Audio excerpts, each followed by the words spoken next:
Hey, salut tout le monde, c'est Zogma, j'espère que vous allez bien. Aujourd'hui, on va profiter de ma notoriété croissante, même si elle n'est pas non plus énorme, pour faire profiter un petit peu les copains. Enfin, les copains, pas plus que ça, parce que je les connais pas tous forcément, en tout cas pas personnellement. Mais en tout cas, je vais vous parler des chaînes de jeux de société que je préfère. Alors c'est par un top. Je classe pas les personnes, ça se fait pas, c'est pas très éthique, je classe les jeux, mais bon, pour le clic, pour le référencement, forcément top, ça fait cliquer. Ce n'est pas un ordre de préférence. Je vais vous parler de 5 chaînes forcément moins connues que la mienne, en tout cas en termes d'abonnés, parce que vous les connaissez peut-être tout autant que moi. Donc bien évidemment que je vais vous parler de la chaîne de Vincent et Mister Lou, elle est 4 fois plus populaire que moi, vous la connaissez. Je vais vous parler de chaînes un peu plus petites. Alors bon, comme pour les jeux, on va dire les points positifs, mais on va aussi dire les points négatifs. Je vais leur faire un petit peu de pub gratuite, je vais leur étaler un petit peu de pommade sur le dos, donc il n'y a pas de raison, ils vont se prendre aussi un ou deux petits tacles, si nécessaire, je n'en dis pas plus. Et on va commencer tout de suite, on va faire par nombre d'abonnés croissant. On va commencer par la plus petite chaîne et on va finir par la plus grosse des 5. Voilà, comme ça, il y a quand même un vrai classement, on coche quand même la case des tops. Celui dont je vais vous parler qui a le moins d'abonnés, il s'agit finalement d'un jeune youtubeur, parce qu'il est plus vieux que moi, mais qui fait des vidéos depuis 2 mois. Il a 327 abonnés. Il faisait des vidéos avant sur la chaîne Ludiquement Solo, il partageait quelques-unes de ses parties, puis il a migré sur la chaîne Le Dracard des Meeples, il me semble que c'est le nom de la chaîne, et puis il s'est lancé tout seul, maintenant il est à son compte. Il s'agit de Seb en solo, vous le connaissez du coup peut-être. Donc là clairement on est vraiment dans le genre de chaîne underground, un peu homemade, hein. On n'est pas sur la qualité professionnelle, etc. Il n'y a pas de miniature, il n'y a pas de montage, on est vraiment à la base de YouTube, le partage comme il y avait beaucoup, il y a j'ai envie de dire une quinzaine d'années. Est-ce que YouTube, ça existait déjà il y a 15 ans? Je pense, ouais. Ça commence à faire vieux maintenant. Donc voilà, c'est du mode no prise de tête, ça va être des parties solo avec des fois son avis à la fin de la partie, je crois qu'il le donne systématiquement, mais c'est pas forcément ce que je regarde. Pourquoi je le suis? Eh bien tout simplement parce qu'il va proposer des genres de jeux, des jeux différents qu'on ne voit pas partout. Moi sur ma chaîne, je suis très porté sur la nouveauté. Vous le voyez, je présente d'autres jeux un peu plus anciens, mais de toute façon, je présente tellement de vidéos que, globalement, il y a beaucoup de choses. Lui, il va assez peu être porté sur la nouveauté, il se revendique minimaliste, il a une ludothèque de 50 jeux, il ne dépassera jamais les 50, ou s'il dépasse, c'est bien, il en vaut un. Même si depuis Noël, il a quand même gonflé un petit peu le montant, hein. On le connaît, le filou, hein. Mais en tout cas, il va proposer des jeux assez anciens, des jeux souvent en version anglaise, des jeux qu'on ne connaît pas, qui ne sont pas sortis par chez nous, et très souvent des deck building. Et moi, finalement, plus je joue au deck building, plus c'est le genre de jeu qui me plaît le plus, avec cette sensation de monter en puissance, etc. Finalement, c'est comme monter une chaîne YouTube. On commence de rien et on monte de plus en plus, on arrive à être exponentiel. Voilà, YouTube, c'est un peu le deck building de la vie, mais pas vraiment de la vie Internet. Et donc, il va proposer des jeux assez sympas, il va proposer notamment du Mutant, il va proposer du Sebria, il va proposer du Spirit Island, surtout souvent des jeux finalement qui ne sont plus à la mode, en tout cas à la mode YouTube, et qui vont être un peu plus experts, un peu plus profonds.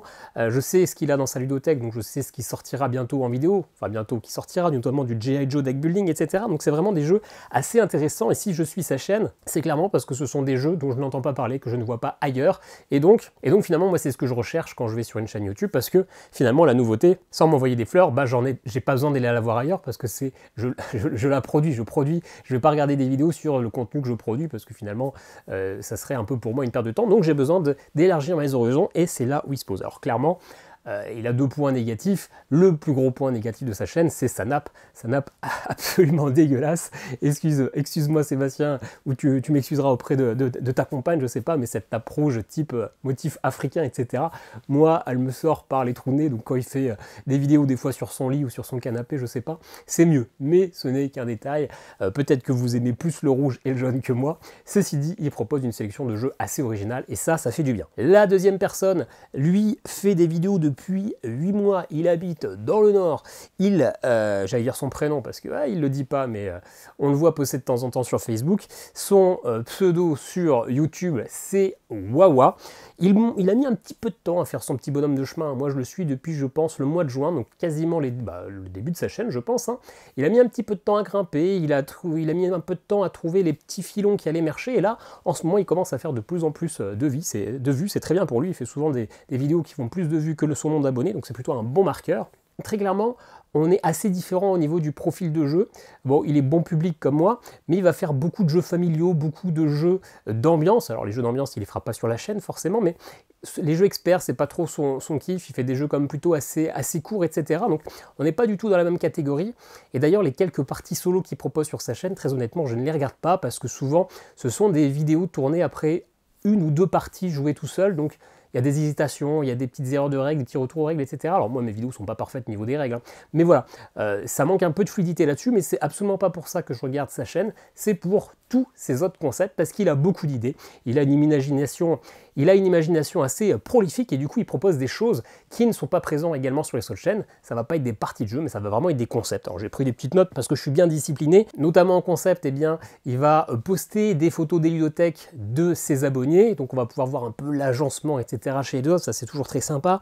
Il va parler de plein de sujets, des illustrateurs qu'il va essayer de mettre en avant, il va faire des petits tutos, notamment comme pour MyLudo, il va faire des visites de certains festivals, il va parler de sujets un peu comme la pile de la honte, etc. Moi, ce sont vraiment ces chroniques, entre guillemets, que je regarde, plus que ces parties de jeu, et en ça, il a souvent des idées de plus en plus intéressantes. Je sais qu'il m'a parlé de faire, comme il sait que je suis un gros joueur de jeux vidéo et collectionneur, on a un projet de vidéo ensemble sur les adaptations de jeux vidéo en jeux de société, donc voilà, il a plein d'idées qui gravitent autour du jeu de société. Ces vidéos concernant les parties de jeu, moi je les regarde pas forcément, mais tout le reste, eh bien je les dévore, et il a pas mal de bonnes idées.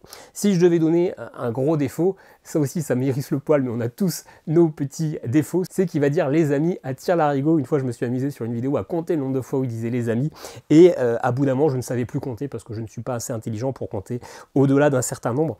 Mais voilà, ces petits défauts de langage, je sais que tu regarderas sûrement cette vidéo. Donc comme je viens de dire plein de choses positives sur ta chaîne, et ben voilà, je donne une petite critique, mais après tout, on a tous nos tics de langage, hein. Moi je sais que je dis souvent et voilà, ou comme ça, ou j'essaie de les couper souvent au montage, c'est à ça que sert le montage, mais souvent il y a des trucs qui m'échappent, mais on a tous nos petits défauts, ça c'est sûr. Ensuite, on va parler bien de la chaîne carnet de jeu. Ah oui, d'habitude, je vous fais je vous fais languir un petit peu, mais là les carnets de jeu, on y va direct, on fonce.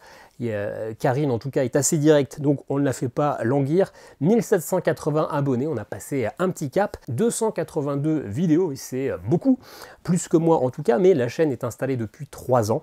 Ils ont quand même une forte production, ils font 2 à 3 vidéos par semaine, c'est une des rares chaînes finalement qui produit autant que la mienne.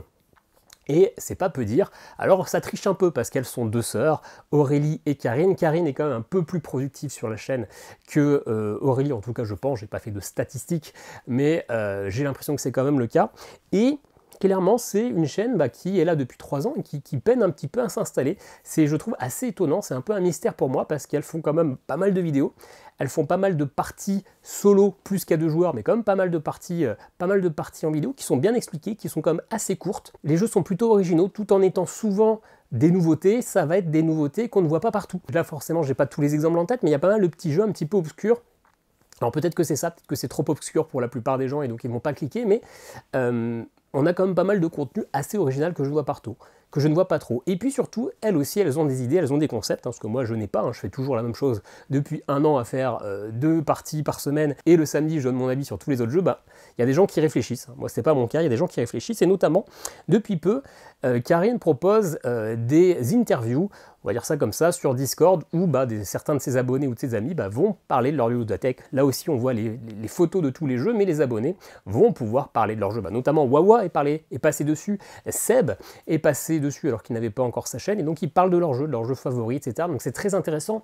Ça dure 2 heures, donc il faut plus le voir comme un podcast. Mais voilà, on va vraiment en apprendre plus sur les goûts des gens qu'on ne connaît pas, mais c'est pas grave, ils en parlent tellement avec passion que c'est passionnant. Autre concept, en ce moment elle se lance sur une série de tutos sur comment bien utiliser BGG, et c'est vrai que c'est un outil qui est très riche, mais finalement assez peu ou mal utilisé parce que l'interface est un petit peu rigide, mais il y a beaucoup de choses à faire. Et puis surtout son nouveau concept qui à mon avis peut faire mouche, même si ça nécessite beaucoup de travail parce qu'il y a quand même beaucoup d'infos, c'est de se lancer sur une sorte de JT, de news. Alors, je ne sais pas à quelle fréquence ça va être, pour l'instant il n'y a qu'un premier épisode, sur les news qui concernent uniquement le jeu solo, et ça c'est clairement quelque chose qui manque. C'était une idée que j'avais un moment en tête lors de la création de la chaîne, puis je me suis dit ça va quand même nécessiter une veille, j'allais dire une veille sanitaire, mais une veille beaucoup trop importante pour réussir à brasser tout ce lot d'informations. Donc elle se lance dedans, donc franchement bon courage, j'ai regardé le premier épisode qui était très sympa. Et puis bien sûr la grosse ce qui m'a fait la connaître un peu plus, parce que maintenant on se parle régulièrement sur son Discord, eh bien c'est la création du Robinson d'Or, la création d'un prix qui va récompenser le jeu solo. Et puis j'ai eu la chance d'être invité pour faire partie du premier jury cette année avec notamment Seb, encore une fois qui n'était pas à l'époque youtubeur à ce moment-là, Vincent de la chaîne de la ludothèque de Vincent et Mister Lou, Gabriel de la chaîne Garageux, et puis également Nicotube. Donc c'était sympa, j'espère que ça se poursuivra, j'espère que ce petit prix existera de plus en plus au fur et à mesure des années, mais voilà, une chaîne avec quand même pas mal d'idées. Clairement, je pense que les deux choses qui font défaut pour que la chaîne décolle plus, c'est clairement, ça manque un petit peu de luminosité sur les vidéos. Elle le sait, hein, c'est son plus gros problème, elle m'a déjà demandé comment je faisais, elle n'a pas demandé qu'à moi, hein, forcément je suis pas un modèle, mais elle le sait, chacun fait avec ses moyens, mais ceci dit, le son est quand même clean, donc c'est plus important d'avoir un bon son. Si l'image est un peu moins de bonne qualité, mais c'est pas grave. Et pour moi, le plus gros défaut, mais ça, elle ne le changera pas, c'est qu'on ne la voit pas. C'est toujours plus facile pour une chaîne de personnifier la personne à qui on parle, s'identifier qu'en entend qu'une voix, c'est pas toujours facile. Alors qu'en plus, bon, là, ça va être un petit peu machiste, c'est une fille, donc, on est tous un gros tas de crevards sur YouTube et tout partout, donc quand il y a une fille, on va tout de suite aller plus facilement cliquer, et voilà. Donc, s'il y avait moyen de fidéliser un petit peu, alors je dis pas de se mettre à poil sur des streams et tout, on n'en est pas là, mais clairement le fait de ne pas pouvoir s'identifier officiellement à la personne, je pense que ça peut créer une certaine distance. Mais clairement, moi, une chaîne que j'apprécie beaucoup, en plus de beaucoup apprécier Karine, je n'ai jamais parlé à Aurélie, à part en commentaire, donc je ne peux rien dire, mais j'imagine qu'elle est aussi sympa. Allez, on va passer maintenant au numéro 4. Même si j'ai dit que c'était pas vraiment un classement, mais en tout cas la 4e personne, il s'agit de Monsieur le Maire. Monsieur le Maire de la chaîne En Peignoir et Underground. Alors c'est pas vraiment maire, il est vice-maire, ou en tout cas il est il a gagné des élections municipales quand même. C'était pas la tête d'affiche, mais quand même, là je ne dirais rien de négatif sur lui, non pas qu'il est parfait, mais que pour le coup, c'est la seule personne des 5 à qui je n'ai jamais parlé en dehors de commentaires. Et d'ailleurs, comme moi je poste pas souvent des commentaires, on sait quand même très peu parler, donc je vais pas m'amuser à dire des côtés un petit peu négatifs sur sa chaîne, parce que même si c'est pour rigoler, je ne sais pas comment il pourrait réagir. En plus, j'ai pas grand chose à dire de négatif sur sa chaîne. Il s'agit de Jacques Seller, avec un superbe jeu de mots bien sûr, pas piqué des hannetons, 535 vidéos. Je ne sais pas depuis quand il est sur YouTube. Autant les autres, je me suis amusé à scroller pour voir la date de création. Je pense que ça doit faire 5-6 ans qu'il est sur YouTube. 2480 abonnés. On va dire que pour la durée, c'est peu, mais il le sait. Et en fait, il s'en fiche. Il n'est pas du tout là pour essayer de gagner des abonnés. Il n'est pas du tout là pour se faire une notoriété. Il est là pour kiffer dans son coin. Il fait ses vidéos à son rythme. Des fois, il en fait plus. Des fois, il en refait. Des fois, il fait 15 fois la même vidéo, c'est-à-dire une campagne sur un jeu. Des fois, il va varier.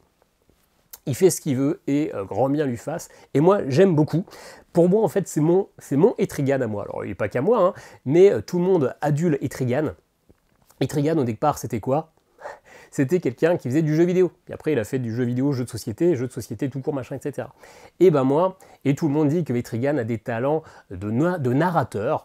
Et moi, tout simplement, Jacques Seller, c'est mon narrateur, puisque c'est un écrivain. Qui de mieux qu'un écrivain pour être narrateur? Et voilà, c'est fin du débat. Moi, c'est mon Etrigan, d'autant plus qu'en fait, justement, pourquoi je le compare, c'est qu'il va faire souvent, c'est à peu près la moitié des vidéos, des jeux de société en jeux vidéo. Donc, soit des simples adaptations. En ce moment, il a une campagne sur l'adaptation en jeux vidéo de Gloomhaven, mais souvent ça va être des jeux vidéo indépendants qui seront très inspirés de concepts de jeux de société, et moi j'aime bien ça, hein, je vous l'ai dit, je suis un gros féru de jeux vidéo, et donc finalement c'est très intéressant de voir tous ces jeux qui s'inspirent très fortement des jeux de société, qui permettent d'aller pousser un peu plus loin les effets, la lourdeur de mise en place parce que c'est automatisé, la narration parce que encore une fois c'est quelqu'un qui nous la raconte, etc. Donc moi j'aime bien aller regarder ces jeux vidéo qui viennent un petit peu faire des petits bisous aux jeux de société, je trouve ça très intéressant, et puis il va pas faire que ça, il va faire des choses. Donc, il va faire notamment des campagnes horreur à Arkham. Je sais qu'il vient de recevoir Le Seigneur des Anneaux, donc peut-être qu'il y aura des vidéos sur Le Seigneur des Anneaux JCE, on verra bien. Et puis surtout, il a des idées un peu folles, notamment la meilleure vidéo de sa chaîne est sortie la semaine dernière, et pour moi c'est une des meilleures vidéos que j'ai vues ces derniers mois sur YouTube. Il s'agit d'une vidéo magnifique, Qui veut gagner des millions? Oui, le jeu Qui veut gagner des millions, en collaboration avec Patou de Patou Product. Vraiment, c'est une vidéo qui dure une demi-heure. C'est une partie de Qui veut gagner des millions, hein, rien de sensationnel au niveau du concept, mais c'est fun. Ils sont morts de rire pendant toute la vidéo, et nous aussi, et franchement, c'est un plaisir. Et moi, c'est ça que j'aime bien avec Jacques Seller, c'est que vraiment, c'est sans prise de tête. C'est toujours un peu, on va dire, à la bonne franquette, en plus, que j'aime beaucoup sa voix, que je trouve un peu grave, etc., qui me détend. Bon, franchement, Jacques Seller, n'y allez pas pour avoir du jeu de société moderne, enfin moderne si, mais n'y allez pas pour de la sortie, il a toujours 2 ans de retard au niveau des jeux de société, mais franchement, je vous conseille d'aller regarder quelques-unes de ses vidéos, et notamment celle sur qui veut gagner des millions. Et voilà maintenant le top 1. Oui, c'est le top 1 parce que c'est vraiment ma chaîne jeux de société préférée. C'est une des premières chaînes que j'ai regardées et en fait, pour tout vous dire, c'est même la chaîne qui m'a donné envie de faire des vidéos en me disant, lui, il a tout compris. Il a compris comment ça marchait YouTube. Alors finalement, il a compris comment ça marchait YouTube, mais ça décolle pas comme on pourrait l'espérer. Mais il a créé un concept, il a créé une image. Et ça, c'est super bien parce que moi, justement, au départ, quand je voulais créer ma chaîne, je me dis, mais comment on va faire pour que... Il y a plein de chaînes avec le mot jeu de société, où est-ce qu'on joue, dit on joue, patati patata. On se rappelle jamais qui est qui. Bah là, il s'est créé un concept, ce sont les jeux en cravate. Il est toujours en chemise cravate et il va donner à la fin de ses reviews, à la fin de ses critiques, eh bien une cravate de bronze, une cravate d'argent, une cravate d'or. Et ça, c'est parfait. On identifie tout de suite la personne, on sait de qui on parle quand on parle des jeux en cravate, on se rappelle du concept. Et ça, je trouve ça magnifique. Alors moi, j'ai jamais réussi à trouver ce concept-là. Je me suis dit, est-ce que tu fais les jeux du chauve? Est-ce que je décerne des crânes d'or, des crânes de bronze, etc. Je me suis dit, ouais, j'ai un peu d'autodérision, mais j'ai quand même encore un peu d'amour-propre. On va éviter de trop se dénigrer de cette façon. Donc finalement, j'ai fait un truc tout con qui n'a aucune idée, Zogma en solo, etc. Mais moi, j'ai adoré ce principe. D'autant plus que le mec, quand vous le voyez, quand vous êtes obligé d'avoir envie d'être son ami. Alors, on s'est parlé 1 ou 2 fois par mail, mais sans plus. Hein, c'est quelqu'un que j'aimerais connaître réellement. Tout ce que je fais dans ma vie, c'est pour obtenir sa validation, sa reconnaissance. Hein, clairement, je ne vis que pour Alexandre des jeux en cravate. Le mec, il sait tout faire. Hein, il est bien sapé, toujours la petite cravate. Il parle 10 langues différentes. Il fait des blagues. Franchement, c'est franchement. Puis les Belges, on aime tous les Belges, bien sûr. Franchement, moi, j'aime son concept. Alors franchement, il est très clivant. Parce que il est fan de Damien François, pour moi c'est plutôt un point positif, et il est fan aussi d'insérer des incrustations, des extraits de vidéos dans ses reviews. Donc il va y avoir plein d'extraits de Damien François, et donc soit ça passe, vous trouvez ça drôle, vous rentrez dans le concept, vous passez des bons moments, soit vous êtes allergique, et du coup ça va être vraiment la chaîne la plus clivante des 5, soit vous aimez, soit vous détestez. Mais du coup, de toutes ces chaînes-là, c'est celle qui a la plus forte communauté. Moi, je fais un certain nombre de vues sur mes vidéos, mais finalement, comparativement à mon nombre de vues, j'ai assez peu de commentaires, parce que on est un petit peu froid sur mes vidéos, je fais ma partie sérieux, etc. Que lui, comme c'est de la déconnade tout le temps, il s'est vraiment créé une communauté, et il a la blinde de gens qui l'adorent, hein, tout comme moi, tout simplement.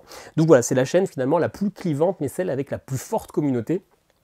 Pour moi, il a le concept pour que ça marche. J'adore ses vidéos. Je regarde toujours ses vidéos. Alors, dessus, vous ne verrez plus de parties. Il faisait à un moment des parties solo, des campagnes, notamment de Kingdom Death Monster, etc. Je crois qu'il a arrêté. En tout cas, ça fait longtemps qu'il n'en a pas fait. Maintenant, il fait vraiment uniquement des reviews. Il décerne les cravates d'or, etc.